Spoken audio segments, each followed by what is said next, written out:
जहाँ तक मैं समझता हूँ कि हम लोगों को लड़ना चाहिए, साथ लड़े अकेला लड़े, लेकिन लड़ना चाहिए। देश भर की परिस्थिति की बयान मैं कर रहा हूँ। मैं इसलिए देश भर की बयान कर रहा हूँ कि बंगाल में अलग सी परिस्थिति बन चुकी है। महाराष्ट्र में कोशिश की जा रही है कि हम सब जन इकट्ठा लड़े, लेकिन दो चीज़ें जो है वो सबसे बड़ी चीज़ है, मैं यहाँ पर मानता हूँ। इलेक्टरल बॉन्ड आ चुका है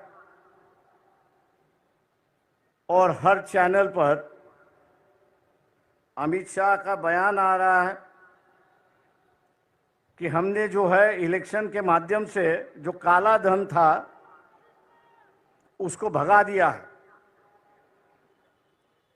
लेकिन मैं मोदी जी से और अमित शाह से पूछना चाहता हूं, future gaming and hotel service company है कि जिसकी 2021-2022 की जो नेट प्रॉफिट है, ये नेट प्रॉफिट 215 करोड़ का है और उन्होंने इलेक्ट्रल बॉन्ड जो है वे 1360 करोड़ का खरीद लिया है।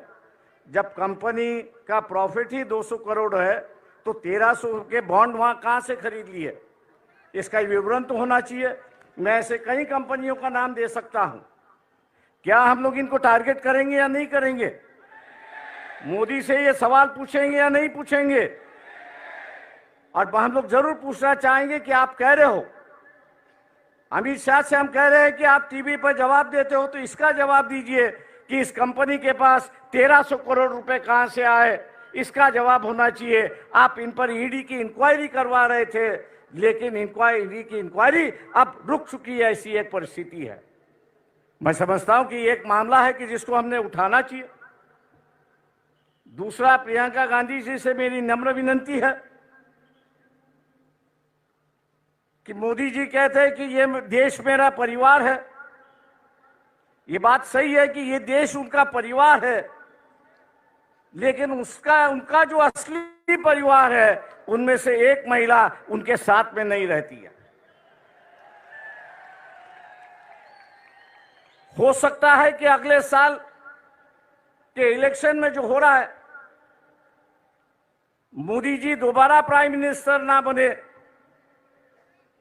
कांग्रेस पार्टी के अध्यक्ष से भी मेरी दरखास्त है कि हम लोग इस मुद्दे को उठाए और हिंदू समाज के अंदर फैमिली का जो रिश्ता होता है वो सबसे गहरा रिश्ता होता है। मोदी जी उस रिश्ते को निभाए,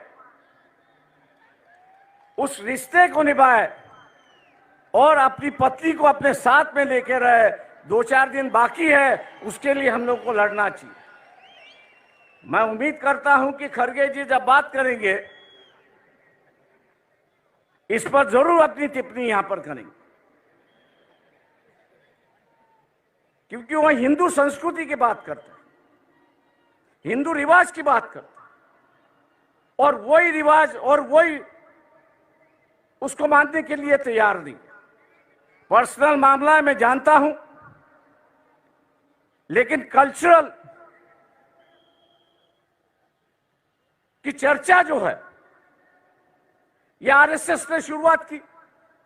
कल्चरल नेशनलिज्म की गई, कल्चरल हिंदुइज्म की गई। अब वो अगर अदा नहीं कर रहे हैं तो मैं समझता हूं कि हम लोग की जिम्मेदारी होती है कि उनको उनकी बात समझाए और उसको अदा करने के लिए वो अपना अधिकार के लिए वो लड़े और हम लोग उनको सिखाए। ऐसी एक परिस्थिति है। दोस्तों, 5 मिनट का वक्त होते आ रहा है। मैं और एक बात यहां पर कहूंगा, वो राहुल गांधी जी से मेरा दरखास्त है यहां पर, वो ये है कि ईवीएम जो है 2004 से मैं उससे लड़ रहा हूं। आज भी बंबई हाई कोर्ट में उसके लिए मैं लड़ रहा हूं। पिछले 6 महीने से जब ईवीएम इंक्वायरी की बात आई तो इलेक्शन कमीशन उसको टाल रहा है। उसकी जो मशीन आती है वो अमेरिका से आती है। लेकिन वहां के जो चिप उसमें दो है, स्टोरेज चिप जो है, वो यहां 20-20, 25-25 रुपए में मिलते हैं कि जिसको मैन्युपुलेट होता है। राहुल गांधी से मेरी दरखास्त है कि पार्लियामेंट भी किस पे विश्वास करे, पेपर ट्रेल पे विश्वास करे और ईवीएम पे विश्वास करे। तो पार्लियामेंट ने कानून से कहा है कि अगर डिफरेंस आया, ईवीएम के काउंटिंग में डिफरेंस आया और पेपर ट्रेल की काउंटिंग में डिफरेंस आया, तो मानना है कि पेपर ट्रेल का जो वोट है वही आपको मानना है, ईवीएम को बगल में रखना है। क्या हम लोग इस इलेक्शन के पहले, इलेक्शन शुरुआत होने के पहले इलेक्शन कमीशन को घेराव डाले, सब पार्टियां उससे मिले कि अगर कोई कैंडिडेट अर्ज करता है, एप्लीकेशन करता है कि वे वेरीफाइड पेपर ट्रेल जो है वो काउंटिंग होना चाहिए, उसका एप्लीकेशन मंजूर होना चाहिए। क्या हम लोग इसके लिए लड़ने के लिए तैयार है? दिल्ली में हम लोग को यहां पे जाना होगा। मैं राहुल गांधी से विनती करता हूं कि वो अगर डेट ऐलान करेंगे तो शायद हम लोग उसमें शामिल होंगे, बड़ी संख्या में शामिल होंगे, ये मैं आशावाद यहां पर करता हूं। रही बात लोग साफ सुथरी कैरेक्टर के लोग चाहते, ये जो फैमिलीवाद है, दूसरे चीजें जो है, लोग उससे उब गए हैं, हम लोग उससे बाहर निकले। और मैं इस मंच से कहना चाहता हूं कि हम लोग अपना इस्तेमाल एटलीस्ट महाराष्ट्र के लिए परिवारवाद के लिए खर्च करने के लिए तैयार हैं। हम आपके साथ हैं।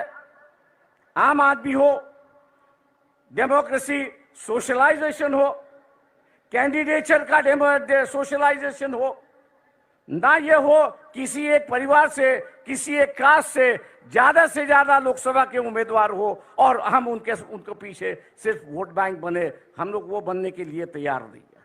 मैं इन्हीं बातों के साथ आपसे रजा लेता हूं कि 5 मिनट का वक्त खत्म हो चुका है। जय भीम, जय भारत।